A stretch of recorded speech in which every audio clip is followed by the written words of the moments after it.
I continue reading from Muhammad, his life based on the earliest sources, by Martin Lings. Chapter 7, The Year of the Elephant.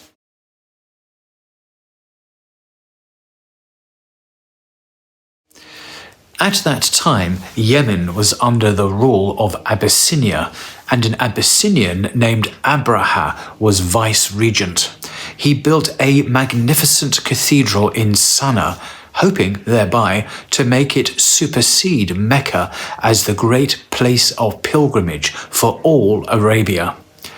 He had marble brought to it from one of the derelict palaces of the Queen of Sheba, and he set up crosses in it of gold and of silver, and pulpits of ivory and ebony, and he wrote to his master, the Negus, I have built thee a church, O king, the like of which was never built for any king before thee, and I shall not rest until I have diverted unto it the pilgrimage of the Arabs.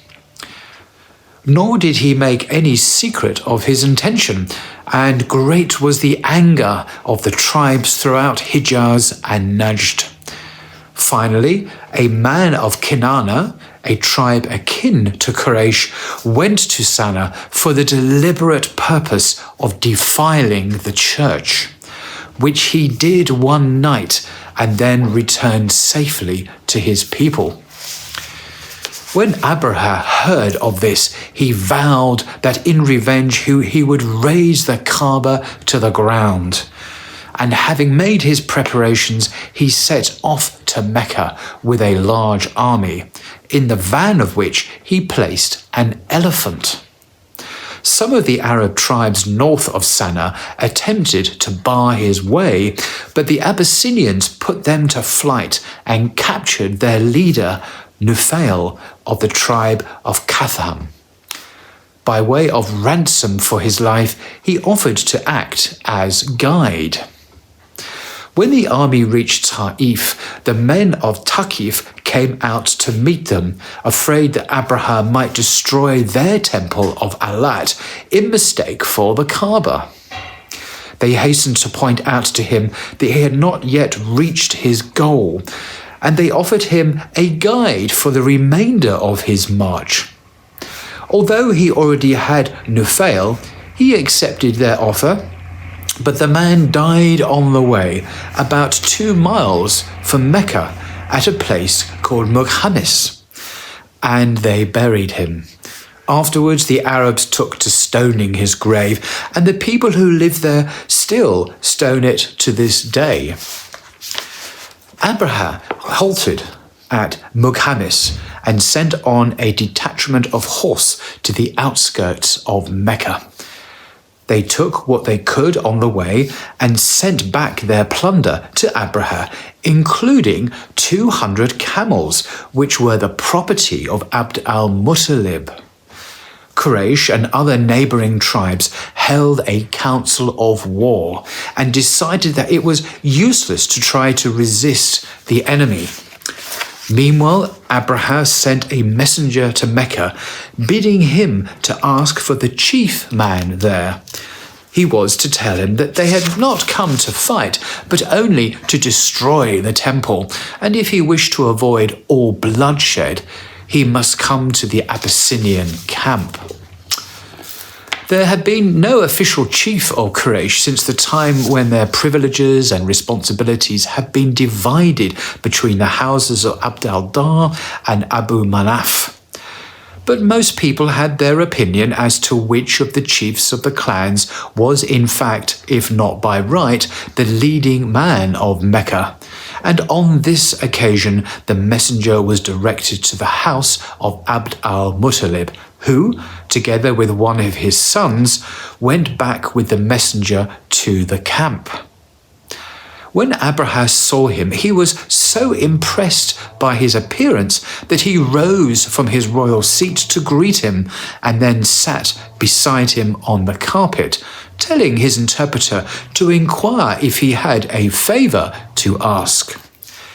Abdal-Muttalib replied that the army had taken 200 of his camels, and he asked that they should be returned to him.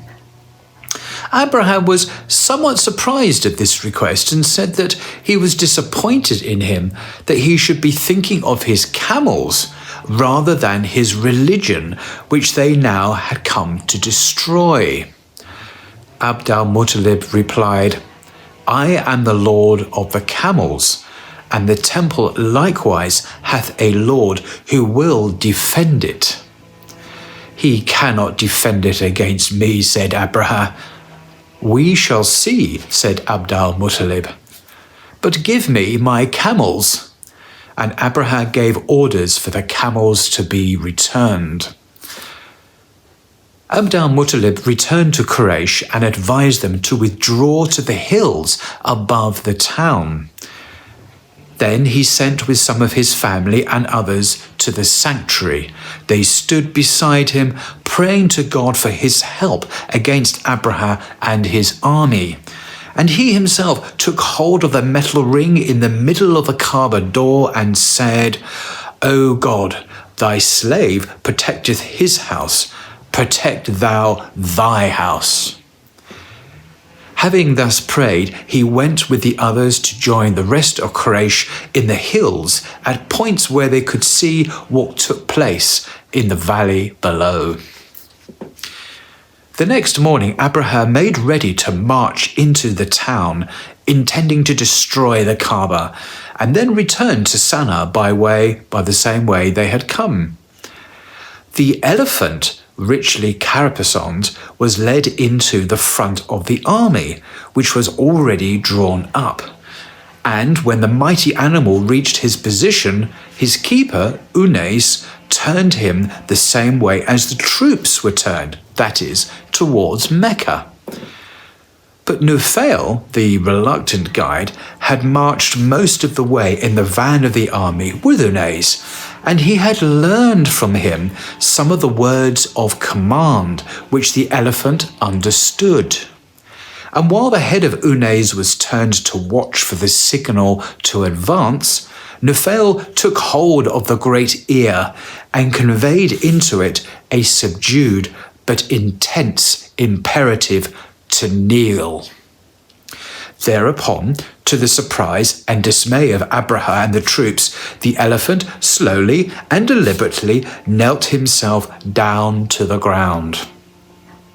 Unais ordered him to rise, but Nufail's word had coincided with a command more powerful than that of any man, and the elephant would not move. They did everything they could to bring him to his feet. They beat him about the head with iron bars and struck iron hooks into his belly, but he remained like a rock. Then they tried the stratagem of making the whole army turn around and march a few paces in the direction of Yemen. He at once rose to his feet, turned round and followed them.